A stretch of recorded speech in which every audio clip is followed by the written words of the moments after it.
For this next step, we're going to go through and we're going to cut in our taper. And as you can see, we've got one taper cut on this piece here.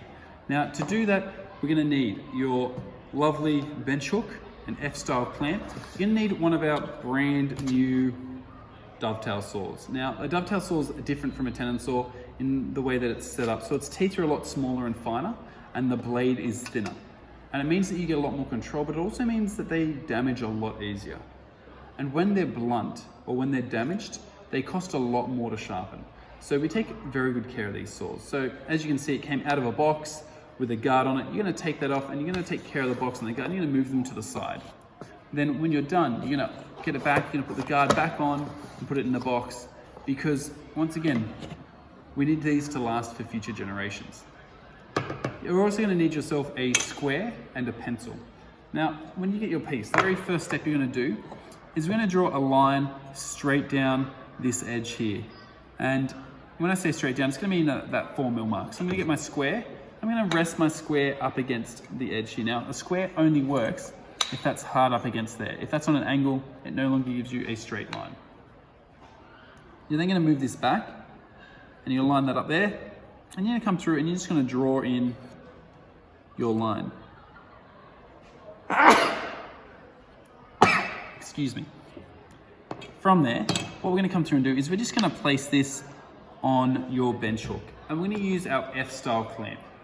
Coming through. Now, what I should say is what you do to one side, you must do to the other. So come down to the other edge and mark that up as well. Use our F-style clamp, and we're going to have it facing away from us. And the reason that is because we really want to make sure that this is not going to be in the way and that we have access to the handle. What you'll have noticed is I've got this mark here as far away from the line as possible while still keeping it on the board. And that's so that we can cut into the board, so that we can get a nice even cut coming through. From here, we're going to use our finger. We're going to align this up next to the thing and we're going to hold it up against the saw blade. Now, if you have it on a slight angle, it's not going to cut you. And you're going to pull back 1, 2, 3, and 4. Now, what that's done is it's created a bit of a crevice or a crease in there in which we can then saw away. Now, our aim of the course is to stay on the outside of the line and stay on the outside down here. So we're hoping to saw in a nice straight way.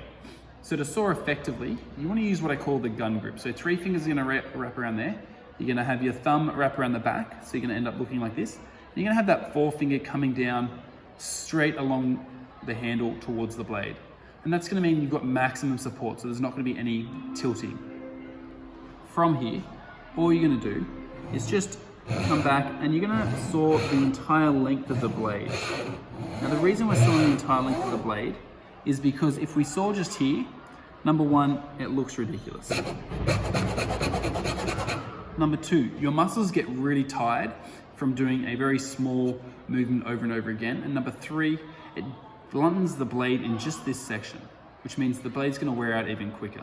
So we use the whole blade, all the way up, all the way back. And if you keep it nice and straight, you should be able to come down and do a nice straight cut, but you can always come back and check. So you want to be coming and looking every 6 or 7 cuts to make sure that you're doing the right thing.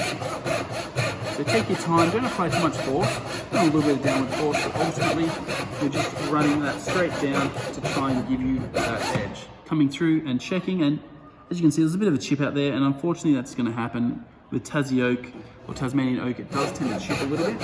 I'm going to come through and we're just going to finish off cutting through here. Now, the random fact for the day is that the thickness that the saw cut makes, so not the thickness of the blade, but the thickness of a saw, of the cut of a saw, is known as its kerf, K-E-R-F. As you can see, I've gone through and I've just stayed on the outside of that line and on the outside of this line here.